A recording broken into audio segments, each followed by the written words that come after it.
안녕 지니어스 친구들, 이번 한 주도 잘 지냈어? 우리 친구들하고 또 오늘은 어떤 고민을 나눌까 매우 기대 많았지.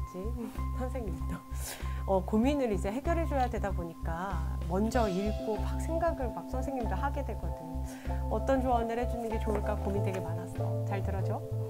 일단 첫 번째 친구는 김땡서 친구였는데 선생님의 강의를 듣던 15살 여학생입니다. 좀 어이없는 사연인데요. 중1 되면서부터 살이 찌기 시작했는데요. 원래 제가 살이 다 얼굴로 가요. 그래서 얼굴이 좀 각져 보이는데 어떻게 해야 할까요? 턱뼈가 원래 각져 있으면 유전적일 확률이 높다는데 엄마는 좀 사각턱이시고 아빠는 V라인이고 한 살 밑 남동생도 V라인이에요. 그리고 어렸을 때는 이 정도는 아니고 약간 V라인에 옆턱뼈만 나온 정도였는데 키가 크면서 살도 찌고 그러다 보니까 각진 얼굴이 돼버린 것 같아요. 얼굴도 큰 편도 아니고 눈도 크고 얼굴도 하얀 편이고 그런데 사각턱 때문에 그런 게 빛을 발하지 못하는 것 같아요. 저는 진짜 V라인이 되고 싶은데 어떻게 해야 할까요? 네이버에 찾아보니까 성형이 답이라고 그러던데 근데 저는 나이도 어리고 무섭기도 하고 비싸기도 하니까 V라인만 될 수 있다면 뭐든지 다 할 텐데 너무 속상해요. 이렇게. 어떻게 되게 절박한 사연인데 나는 너무 귀여운 거 있지. 일단 김땡서 친구, 이 얼굴 V라인한테 가서 물어봐야지. 나한테 가서 물어봐. 이 얼굴을 뼈는 계속 바뀌어요. 변형이 돼, 얘들아. 지금 이 10대 때 얼굴은 이제 2차 성징을 맞이하면서 또 이 골격이 그대로 가는 게 아니라 그게 점점 또 다르게 변형을 하고 20대 후반까지도 변형해, 실제로. 그래서 어떻게 지금부터 잘 하느냐가 물론 또 중요하겠지만 이 사각턱이 되는 게 싫은 친구들은 일단 껌을 씹지 말고, 껌 좋아하면 안 돼. 캐러멜, 껌, 젤리 이런 거 안 돼. 그런 거 좋아하면 사각턱이 된다. 그래서 그런 거 좋아하지 않게 좀 잘 주의를 하고, 그리고 잘 때 옆으로 이렇게 자면 어떨까? 옆으로 자면 사각턱이 되지 않을 것 같기도 하고. 요즘에 또 막 인터넷에 보니까 막 밴드 같은 거 있더라고. 그래가지고 힘들긴 한데 이렇게 밴드를 메고서 이렇게 있으면 V라인이 되게끔 잡아주고 만들어준대. 아직 뼈가 이렇게 다 성장이 된 시기가 아니니까 지금부터 조금 그런 노력을 하면 괜찮을 것 같은데? 그리고 아직 얼굴이 다 형성된 게 아니야. 너무 걱정하지 않았으면 좋겠어. 이렇게 예쁘게 자꾸 이렇게 마사지도 하고 그러면 분명히 V라인 될 것 같은데 너무 걱정하지 마. 그리고 살 빠지면 또 이렇게 V라인이 될 수도 있어. 근데 너무 빼면 또 나이 들어 보인다. 그러니까 적당히, 알았지? 자, 그 다음 두 번째 친구는 선생님 이아린 친구였는데 저를 응원해주세요. 저는요 꿈이 동식 통역사인데요. 영어를 그렇게 잘하는 편이 아니지만 그래도 좋아하긴 합니다. 그런데 통역사라는 꿈을 알아갈수록 우리말을 잘해야 영어도 잘할 수 있다는 점을 깨달았어요. 그래서 저는요 선생님의 국어 비법서를 통해서 열심히 공부하고 우리나라 말에 대한 질문도 많이 올려볼까 합니다. 저의 꿈을 응원해주세요. 예비 중1 유쌤의 강의 너무 좋은 이아린입니다. 이렇게 올리셨어. 귀여워. 귀여워. 우리 아린이가 동시통역사가 꿈이구나. 동시통역사 진짜 멋진 꿈이지. 근데 선생님 제자 중에도 동시통역사 친구가 있어. 제자, 선생님의 강의를 들었던, 인강 들었던 제자인데, 남자 제자인데 그 친구가 이제 외대에 가가지고 지금은 동시통역사로 막 우리나라 아주 높으신 분들 오면은 막 이렇게 해외에 있는 높으신 분들이 우리나라에 오면은 막 통역하고 막 이런 일을 아주 활발하게 잘 하고 있더라고. 완전 뿌듯. 내 제자 중에 동시통역사 또 나오는 거임? 열심히 하면 되지. 국어를 일단 잘해야 돼. 그래야 우리말로 번역을 하는 데 있어서 매끄럽게 잘할 수 있거든. 국어 열심히 하고 영어도 열심히 하고 해서 꼭 이뤄. 선생님이 끝까지 응원할게. 난 될 때까지 응원한다. 그러니까 끝까지 힘내서 파이팅해. 그 다음 세 번째 친구는 김땡인 친구였어. 안녕하세요. 저는 이제 3학년이 되는 김땡인이라고 합니다. 저는 충남 지역에 살고 아버지께서 S사에서 일하셔서 시설 좋고 선생님들이 좋으시기로 유명한 충남 땡땡고에 임직원 전형으로 쉽게 할 수 있어요. 미래인재 전형은 정말 공부를 잘하는 친구들이 지원하는 전형인데 중학교 때 전교 1등 하던 언니 오빠들도 떨어지는 전형이라 저는 저에게 과분한 그 좋은 학교에 쉽게 입학할 수 있어요. 임직원 전형으로 지원하는 언니 오빠들은 선도위원회가 열리거나 학교폭력을 저지르거나 하지 않는 이상 거의 다 합격하기 때문에 저도 모르게 시험 기간만 되면 집중력이 흐트러지고 내가 왜 이렇게 힘들게 공부하고 있지? 이런 망상에 젖어 있답니다. 정말 뒤통수 세게 맞은 것처럼 시험 기간에 집중 안 될 때 두고두고 볼 수 있게 쓴소리나 따끔한 조언 좀 해주세요. 그리고 아까 말씀드렸다시피 자사고이고 미래인재 전형으로 들어온 친구들은 정말 공부를 잘하는 친구들만 있어서 시험을 보게 되면 그 친구들이 상위권을 차지하고 있어요. 물론 예외가 있을 수 있지만 그런 친구들보다 성적이 낮거나 공부 실력이 조금 낮은 임직원 전형 친구들은 조금 상스러운 말이지만 아빠 백으로 들어온 밑밥들이라고 지칭되어져요. 너무 센 거 아니야?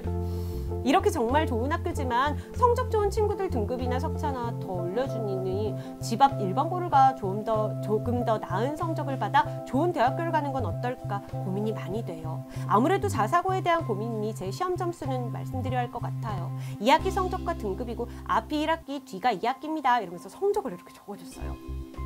공부 잘했어. 국어, 수학, 영어, 역사, 과학 잘했어.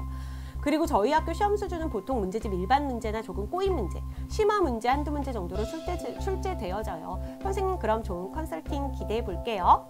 그러면서 추신. 요즘 코로나가 기승인데 건강 꼭 챙기세요. 강의하시느라 힘 많이 드실 텐데 뉴쌤 혹시나라도 편찮으실까 봐 걱정돼요. 촬영하러 다닐 때 꼭 마스크 쓰시고 손도 깨끗이 씻으시고 소독도 꼼꼼히 하세요. 왜 청결이 이렇게 걱정됐던 거야? 고마워. 뉴쌤 아프시면 지니어스들은 100만 배, 1000만 배 아프단 말이에요. 뭐 귀여워. 아무튼 다인아, 일단 우리 다인이가 이제 어느 고등학교를 갈까에 대한 고민도 벌써 하고 있나 봐. 근데 이제 진짜 좋은 고등학교를 이제 아버지가 임직원이셔서 대기업의 임직원이셔서 그쪽에 이렇게 무난히 갈 수 있는 방법도 있고 또 일반고를 가야 할까 막 이런 고민도 하고 있는 것 같은데 일단 그 S고 아버지가 임직원이라 가게 되는 그 S고의 경우에는 이제 정시를 생각한다면 그 고등학교에 가는 게 맞아. 그런데 이제 내신을 중요하게 다뤄서 이제 수시로 갈 거라면 일반고를 가는 게 맞아. 어쨌든 고등학교에 들어가는 데 있어서 가장 중요한 게 이제 대학 아니겠어. 내가 이제 어느 대학에 가느냐 그게 꽤나 중요하게 영향을 차지할 텐데 정시가 정말 자신이 있으면 이 S고에 가는 게 맞고 그리고 나는 내신에 더 힘을 강하게 발휘할 수 있을 것 같다. 그러면 일반고를 가는 게 맞아. 그냥 겉보기에 좋다고 해서 그냥 갔다가는 정말 이도 저도 안 돼가지고 대학 선택에 어려움을 겪을 수도 있거든. 물론 뭐 좋은 학교니까 가고 싶은 마음도 있겠지만 냉철하게 판단해서 나한테 가는 내가 가서 잘 나의 능력을 발휘할 수 있는 학교가 어딜까를 좀 고민해 보았으면 좋겠어. 그리고 워낙 또 잘하는 친구들이 또 S고에 많이 모인다고 하니까 여기서는 또 내신을 받기가 쉽지 않을 것 같다는 생각도 선생님은 살짝 들거든. 그래서 내신도 잘하고 뭐 수능도 잘하고 완벽하게 다 잘하고 열심히 해가지고 정말 피 터지게 이렇게 공부할 수 있으면 가! 근데 지금 보니까 막 집중력도 흐트러지고 막 이러면은 안 돼! 그러면 안 돼요. 그렇지? 그래서 요거는 이제 어른들과 상의를 다시 한번 해보고 내가 어느 쪽에 강점을 뜰 수 있나 고민을 좀 해봤으면 좋겠어. 알았지? 힘내고 선생님이 어디를 가든 우리 땡인 친구가 잘할 수 있을 거라고 선생님은 믿어 의심치 않아. 힘내고 지금 또 막 이렇게 코로나다 뭐다 해서 또 학교도 잘 못 가고 이러다 보니까 집중력이 살짝 흐트러진 걸 거야. 그러니까 힘내고 열심히 해. 알았지? 파이팅! 그 다음 친구는 한땡윤 친구였어요. 저는 이제 6학년이지만 유쌤의 수행 채널 예비 중 강좌를 보고 있는 학생입니다. 저는 친구 관계가 고민입니다. 저는 소심하진 않지만 겁이 많고 걱정이 많아서 그래서 친구들에게 잘 못 다가갑니다. 그래서 작년에는 반 친구가 거의 없었습니다. 있어도 배신을 많이 당하고요. 이번엔 어떡하죠? 아는 애가 있지만 걔도 친한 애가 있어서 말이에요. 유쌤 어떻게 하면 좋을까요? 그래도 저는 친한 친구랑 있을 때 말은 많이 합니다. 제가 말이 많아서 이렇게 올렸어요. 아유 고민되는구나. 친구 관계에 대한 고민이 이 친구와 비슷하게 또 한 친구가 올라온 친구가 있어서 이 친구도 같이 얘기를 좀 해줄게. 강수아 친구였는데, 안녕하세요 선생님, 저는 중3 여학생 강수아입니다. 사연 하나만 신청 가능하다면 3번으로 하고 싶어요 이랬는데 1번 이제 고등학교 고민이었어. 그래가지고 어느 고등학교를 가는 게 좋을까였는데 앞에 선생님이 얘기했던 그 답변을 좀 참고하면 좋을 것 같고, 고등학교 국어 문법이 걱정이라면서 이제 문법의 끝 강조하는 수강을 하고 있다고 그러는데, 이 문법 부분에 대해서는 문법의 끝 강조가 많은 도움이 될 거야. 고2 기초까지도 선생님이 다룰 수 있게끔 문법의 끝 강조해서 모든 문법 내용들을 다 설명해 주었거든. 그래서 그걸 참고하면 되는데, 이 고등학교에 올라가서 이제 문법이 현재는 선택 과목이야. 수능에서 내가 문법을 볼지 다른 걸 할지 이렇게 선택할 수 있는 부분이 있어서 너무 처음부터 부담을 가질 필요는 없을 것 같다는 생각도 살짝 들어. 문법의 끝 강의 듣고 복습 열심히 하고 모르는 건 질문하고. 그다음에 이 친구가 얘기했던 이제 세 번째가 그거였어. 중학교에 친한 애가 없습니다. 은따예요. 매번 반 바뀔 때마다 마음 맞는 애가 없고 제 앞에서는 한없이 잘해주다가 저 없을 때는 뒷담하는 애들도 많이 있어서 애들 얼굴 보는 게 껄끄럽네요. 그리고 친하다고 생각했던 애가 생일 파티할 때 저를 오라는 말 한마디 안 하고 반장무리한테 초대를 했어서 왠지 모르게 애들 얼굴 보기가 싫어요. 맨날 제가 무슨 말만 하면 꼬투리 잡히고 비꼬는 말 듣고 무시당하는 게 일상이라 이제 보살이 될 것 같네요. 중학교 들어올 때부터 이런 생활을 계속해서요. 여고에 가면 애들 기싸움이 심해질까봐 공학에 가고 싶은데 부모님도 그렇고 2학년 담임 선생님, 제가 정말 좋아하는 선생님입니다. 또 그렇고 여고 가라고 하시네요. 지금 중학교는 남녀 공학 합반입니다. 반배정도 잘 되고 안 되고도 없고 그냥 무난한 애들만 많으면 다행인 게 되어버렸어요. 친한 애도 없어서 그냥 혼자 밥 먹으러 가고 혼자 이동 수업 가고 애들 눈치 보면서 살기 지긋지긋합니다. 자유롭게 자리에 앉을 때 중간 자리에 앉으면 무리에 있는 애들이 자리가 갈라져서 찢어지니까 눈치 좀 주더라고요. 맨날 비켜줍니다. 고등학교 가면 나아질 수 있을까요? 이랬어요. 일단 이 친구도 그렇고 이제 친구 고민이 뭐 6학년이든 중학교 3학년이든 다 있는 것 같아. 친구 고민은 중학교, 고등학교 과정 내내 좀 많이 꼬리표처럼 이렇게 따라다니는 또 많은 고민 중에 하나인데, 일단은 학교가 바뀌고 또 학년이 바뀌어서 이렇게 좀 무리가 많이 섞이면, 근데 요즘엔 아이들의 인원수가 많이 없다 보니까 또 학년이 올라가도 만났던 친구들을 또 만나는 경우도 많이 있어서 이런 고민을 더 하는 것 같긴 한데, 고등학교 올라가면 또 많이 분위기가 달라져. 그러니까 고등학교 가면 분명히 나는 달라질 수 있을 거라고 생각하고 거기서 공감 가는 친구를 좀 사귀면 좋을 것 같아. 그건 문제되지 않을 것 같아. 선생님도 여중 여고를 나왔거든. 남자라고 찾을 수 없는 여중 여고를 나왔는데, 이 여중 여고가 나는 처음에 갈 때는 여중이고 여고네 이러면서 약간 그랬는데 더 좋더라고. 왜냐면 되게 편하고 이렇게 남녀공학이고 막 이럴 때 신경 쓰이는 것도 많잖아. 이성 친구가 있다 보면 아무래도 신경 쓰고 집중력이 흐트러지기 쉽거든. 그래서 좀 여자 친구들끼리만 있는데 가면은 더 편하고 좀 이렇게 행동하고 싶은 대로 할 수 있고 약간 좀 그런 게 있어. 그리고 공부를 또 중간중간 내가 친구도 없는데 나 너무 외로워하지 말고 외로운 시간에 공부도 좀 하고 그러다 보면 공부 잘하는 친구들과 또 친구가 될 수 있거든.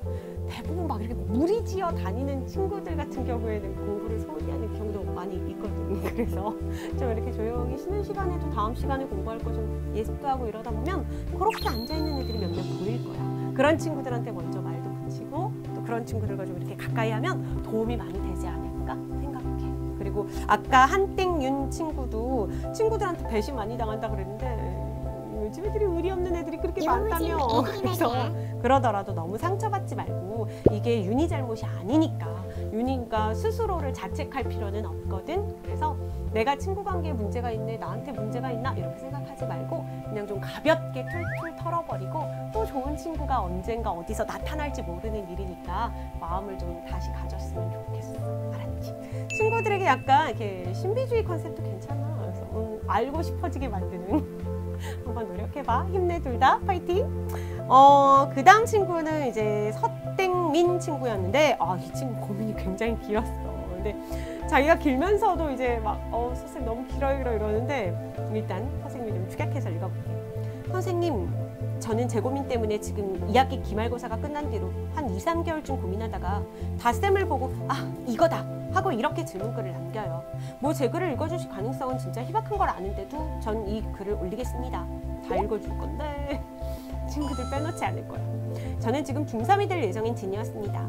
지금 코로나 때문에 중3 되는 것도 늦어지긴 했어도 아무튼 중2 생활은 힘들고 바빴어요. 저는 선배들, 선생님이 중2는 진짜 후딱 지나간다는 말을 안 믿고 중2가 되어 진짜 몸소 그 생활을 겪은 사람인데요. 3월 저는 반배정이 망하여 적응하는데 애를 썼고 4월 저는 중간고사를 준비한다고 열심히 공부해서 그때 생각하기로 나름 높은 점수가 나왔어요. 국어 100점이었어요. 아이고 이뻐라. 5, 6월 초까지 실컷 놀고 7월 기말보고 8월 놀고 9월 중간고사 열심히 해서 제 최고 점수 찍었어요. 평균 98.4. 대박. 문제는 여기서부터 시작합니다. 두둥. 앞에 놀았다는 건 진짜 실컷 놀았다는 건 아니고 놀면서 할 건 했거든요. 아니 그렇다고 열심히 공부했던 건 아니었고. 저는 친구들이 너 잘 봤다, 왜 이렇게 잘 봤냐 말을 할 때 기분이 좋지 않았어요. 저는 반에 계속 1등을 하던 과거를 조기 합격한 남자애가 있었고 걔를 꺾을 수 없을 거라고 생각했을 뿐더러 2학기 중간고사 보기 전 반의 남자애들이 자기는 공부를 잘한다는 자랑을 엄청 들었거든요. 제 자존감은 원래 낮았고 친구들의 칭찬을 들었을 때도 에이 걔가 더 잘했겠지, 나는 걔보다 못하는데 뭐 이런 생각만 했어요. 그리고 한 달 뒤 담임선생님과 상담해서 궁금해가지고 저는 중간고사 등수를 물어봤는데 반 1등을 했다는 얘기를 들었어요. 자랑 같을 수는 있는데 저는 이게 썩 좋지 못했어요. 저는 제 자존감을 깎아내리다 겨우 자존감을 회복할 만한 말을 들었는데 하필 시기가 기말고사 준비 시즌이었어요. 선생님들이 이번에도 잘 봐야지 소리를 계속했고 저는 그게 압박이 됐어요. 좀 더 일찍 담임 선생님께 등수를 물어볼 걸이라고 생각도 했고요. 그래서 길다 이러면서 본인이 저는 8월부터 SNS에 꽂혀 헤어나오지 못하던 상황이었고 기말고사 준비할 때 절정을 찍었죠. 기말고사 준비는커녕 SS만 주구장창 했고 이런 저는 에이 중간고사 1등 했는데 그래도 어느 정도는 나오겠지라는 바보 같은 생각을 하게 됩니다. 이 바보. 그리고 대망의 시험 7과목을 쳤고 저는 제대로 망쳤습니다.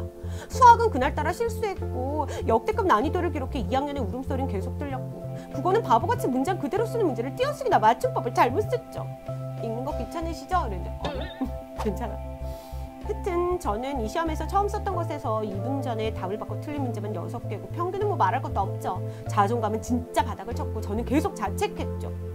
저는 그 뒤로 학원 시험 성적도 계속 내려가고 여러 사람 앞에서 말하는 걸 두려워했고 내가 말하는 게 저 사람들한테 이상하면 어떡하지? 라는 생각에 말할 때 떨었어요. 그나마 지금은 성적이 괜찮아졌지만 저는 자존감이 낮아요. 제 고민은 이거예요. 이럴 거면 앞에서 왜 주절주절 말했나? 막 이러면서. 이게 슬럼프란 건가요? 저는 슬럼프에 빠진 사람들을 많이 보지 못해서 제가 뭘 해야 하는지도 모르겠어요. 그래서 혹시라도 답이 나올까 자존감 높이는 법이라고 내 땡땡에도 물어봤지만 답이 없네요.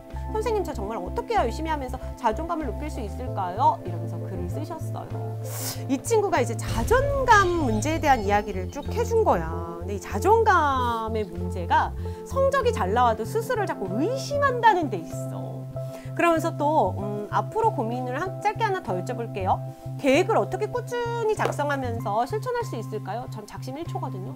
계획을 세우는 걸 지지리도 못하고 일일 계획도 세우는 걸 까먹고 집중력은 지지리도 없어서 거의 1시간 공부하면 30분 공부, 30분 놀기여서 계획 실천도 안 됩니다. 이러면서 자, 일단 슬럼프에 처한 친구들이 극복할 수 있는 방법 한 가지를 알려줄게.